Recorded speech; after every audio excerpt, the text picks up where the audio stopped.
আমরা আমাদের ক্যাম্পাসের মধ্যে কেন হলের মধ্যে নিরাপদ নয়, কেন প্রধানমন্ত্রীকে জবাব দিতে হবে? কারণ আমাদের শিক্ষার্থীদের উপর কেন ভাড়াটিয়া গুন্ডা নিয়ে এসে হামলা করা হলো, যেগুলোকে নিয়ে আসছে ওটার বয়স 15 থেকে 16 বেশি নয়, এরা সবাই হচ্ছে ভাড়াটিয়া গুন্ডা। আপনি জানেন একটা অনার্স পড়ুয়া শিক্ষার্থীকে পাবলিক বিশ্ববিদ্যালয়ের শিক্ষার্থী কেন সাহস পায়? এর জবাব জাতিকে দিতে হবে। এর জবাব জাতিকে না দিলে এটা আজকে কলঙ্ক হয়ে থাকবে।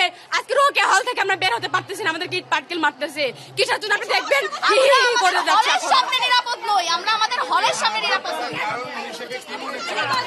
আপনারা তো জানেন কোটা আন্দোলন হচ্ছে, আমাদের যৌক্তিক দাবি তাদের কাছে আজকাল হয়ে দাঁড়াচ্ছে। আমরা হচ্ছে আমাদের যৌক্তিক দাবি নিয়ে আমাদের এক দফা দাবি, আমরা কোটা সংস্কার চাই, সেটা তারা না করে বিভিন্নভাবে টাল বাহানা করে ছাত্রলীগকে লেলিয়ে দিয়েছে। আপনারা প্রধানমন্ত্রীকে কটূক্তি আমরা প্রধানমন্ত্রীকে আপনি যদি আইরনি না বুঝেন তাহলে আপনার শিক্ষার মান, আপনার শিক্ষাকে প্রশ্নবিদ্ধ।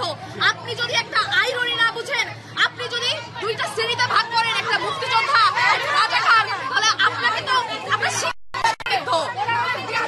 আমরা আমাদের হলের সামনে নিরাপদ নই, আমাদের সামনে কেন বিক্ষোভ হবে? আমরা শান্তিপূর্ণ মিছিল করছিলাম, আন্দোলন করছিলাম, শান্তিপূর্ণ মিছিলে কেন হবে?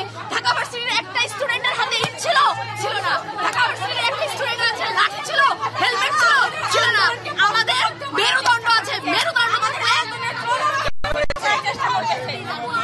আচ্ছা আপনারা খোঁজ নেন, আপনারা খোঁজ নেন, আপনারা খোঁজ নেন, আপনারা খোঁজ নেন।